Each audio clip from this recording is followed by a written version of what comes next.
La chronique de la vie politique avec Anne Souhaitemont sur l'interminable chemin de croix de Marine Le Pen. Malgré sa réélection à la tête du parti, la présidente du Front National ne parvient pas à rebondir. Une difficulté symbolisée, Anne, par l'omniprésence de son père Jean-Marie.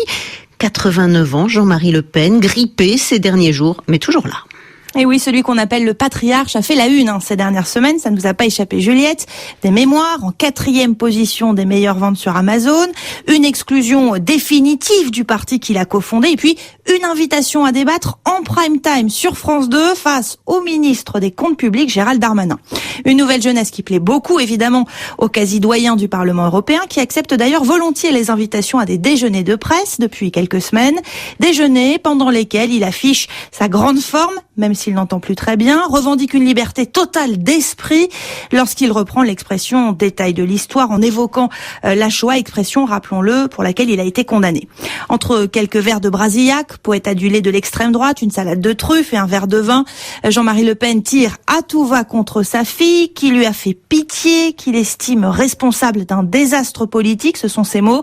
Furieux à l'idée d'un changement de nom du Front National, il lâche même qu'elle ne pourra rompre ses liens avec lui qu'en se suicidant. L'expression est évidemment très dure.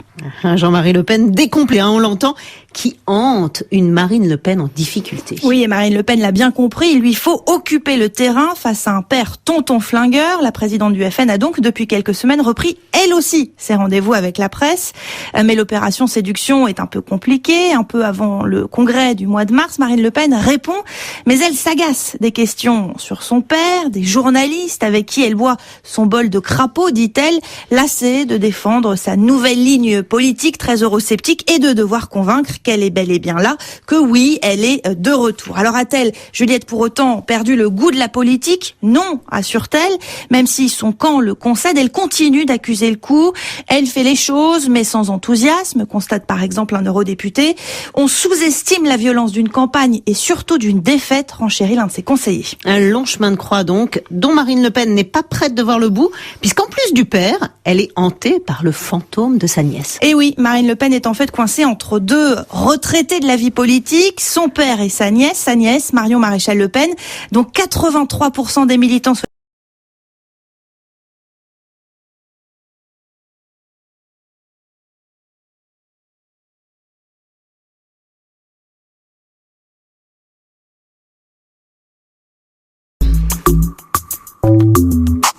La chronique de la vie politique avec Anne Souhaitemont sur l'interminable chemin de croix de Marine Le Pen.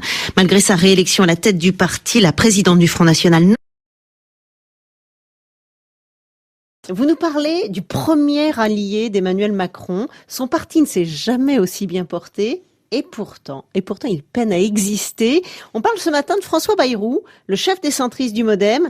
1 an après l'arrivée du nouveau pouvoir, quelle est l'influence du maire de Pau? À quoi servent les députés MoDem? François Bayrou, on peut dire, Julien, que c'est l'homme qui murmure à l'oreille du président. Ah oui, c'est ça. Il déjeune régulièrement en tête-à-tête avec Emmanuel Macron à l'Élysée. Il participe aussi au dîner de la majorité le lundi soir. En fait, depuis leur alliance à la présidentielle, François Bayrou a gagné une place à part dans l'entourage du chef de l'État. L'éphémère ministre de la Justice, il se voyait comme une voix qui compte, mais sur la révision constitutionnelle, François Bayrou est loin d'avoir été entendu. Et oui, il voulait obtenir au moins 25% de proportionnel aux prochaines législatives. Emmanuel Macron a décidé de mettre ce niveau à 15%. Une trahison, un coup de canif dans le contrat de mariage. Grosse colère de François Bayrou. 15%, c'est trop peu à ses yeux. Avec 25%, l'équivalent de 100 sièges de députés à la proportionnelle, François Bayrou pouvait théoriquement faire du MoDem un allié incontournable pour avoir une majorité absolue à l'Assemblée. C'est donc un revers pour le maire de Pau. Mais rien n'est perdu à en croire ses troupes. J'ai pu rencontrer Sarah El Haïri. Elle est députée MoDem et porte-parole. Je ne vais pas vous dire qu'on a applaudi dès demain, c'est pas vrai. Je suis sûre qu'il y a des choses qui vont avancer, qui peuvent avancer, mais la balle est dans notre camp. Le débat est d'abord parlementaire. Et c'est donc lors de l'examen de ce texte cet été au Parlement qu'elle espère faire bouger les choses à coups d'amendements. Pour peser, le MoDem pourrait chercher des alliés au centre droit, au Sénat et à l'Assemblée pour faire plier l'exécutif. Une menace jugée crédible jusque dans les rangs des adversaires des Républicains. C'est bien de négocier avec Gérard Larcher, mais il ne faudrait pas oublier les frères et les sœurs d'Alliance France, lâche un proche de François Bayrou. Plus globalement, Julien, on pourrait se poser la question, elle est un peu provocatrice, mais à quoi ça sert le MoDem? On l'entend peu au gouvernement et à l'Assemblée, et il a du mal à exister. Et malgré ses 47 députés et ses 2 ministres, le MoDem a du mal à se faire entendre. Il n'est pas encore parvenu à faire adopter ne serait-ce qu'une proposition de loi sur un texte marquant. C'est un travail du quotidien, sans bruit ni éclat, nous explique la députée Sarah El Haïry. Nous amendons, nous travaillons, nous avons des victoires. C'est un travail du quotidien, c'est un travail du deuxième pied de la majorité, celui qui avance, qui des fois fait avancer plus vite et des fois permet de cadencer le pas. Les grandes lignes, on est d'accord.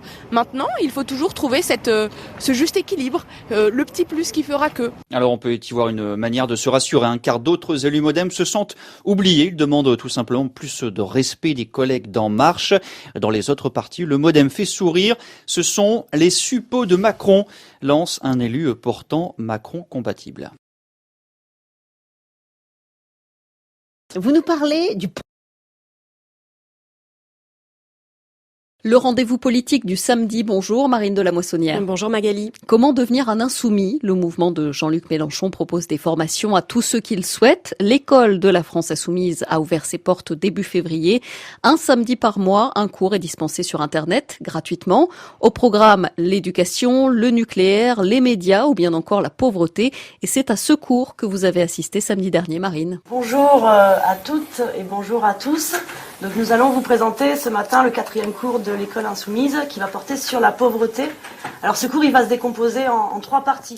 Oui, je me suis rendue au siège de la France insoumise à Paris. Les élèves eux, n'étaient pas là mais derrière leur écran, 25 000 personnes en ce samedi matin. Devant les caméras, 2 responsables insoumis, Maxime Da Silva et Leïla Chebi. Pendant près de 2 heures avec pédagogie, ils dressent un tableau de la pauvreté en France, puis exposent leur argumentaire contre Emmanuel Macron. Et enfin, les théories des insoumis, rien à voir avec du militantisme, estime Maxime Da Silva. Quand j'ai annoncé Emmanuel Macron mène une guerre contre les pauvres, c'est prouvé par des attaques à des catégories de personnes, par des politiques publiques qui sont menées depuis bientôt 1 an. Et dès lors que tu fais une démonstration, t'es pas dans le discours politique, t'es quasiment dans un discours, je dirais, scientifique, puisqu'on annonce quelque chose et on le prouve ensuite, et c'est ce qu'on a fait aujourd'hui. Alors, une démonstration scientifique, il ne faut peut-être pas exagérer. D'ailleurs, un des élèves de samedi qui souhaite rester anonyme estime que l'intérêt de ce cours, c'est surtout d'éveiller les consciences politiques. J'ai pas franchement appris des choses. Mais je trouve ça important que par contre, oui, des gens qui ne s'intéressent pas du tout à la politique puissent recevoir un subside d'infos en fait qui soit autre que la grande presse, quoi. Et quel est le but recherché par la France insoumise avec ces cours? Eh bien, LFI, qui est un mouvement jeune et encore peu structuré, espère transformer ses sympathisants en militants. La formation de Jean-Luc Mélenchon souhaite aussi que tous les militants soient capables de défendre les idées insoumises.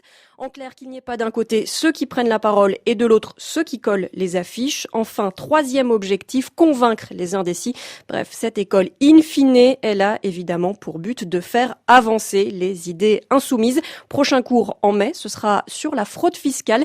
D'ici là, vous pouvez continuer à vous entraîner avec les tutos qui complètent les cours et notamment celui-là, apprendre à écrire une chanson insoumise. Eh ben c'est parti pour une petite démo du tuto.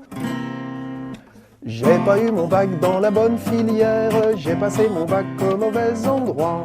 J'ai pourtant toujours bien travaillé, mais je n'étais pas dans le bon lycée. J'ai pas eu mon bac dans la bonne filière, j'ai passé mon bac au mauvais endroit. J'ai quand même eu une jolie mention, mais j'avais mal choisi mes options. Et j'ai pas eu mon bac dans la bonne filière, j'ai passé mon bac au mauvais endroit. Je veux aller à l'université, mais je n'ai pas été sélectionné. Et j'ai pas eu mon bac dans la bonne filière, j'ai passé mon bac au mauvais endroit. Je vais devoir me payer une prépa et travailler car ça coûte un bras. J'ai pas eu mon bac dans la bonne filière, j'ai passé mon bac au mauvais endroit.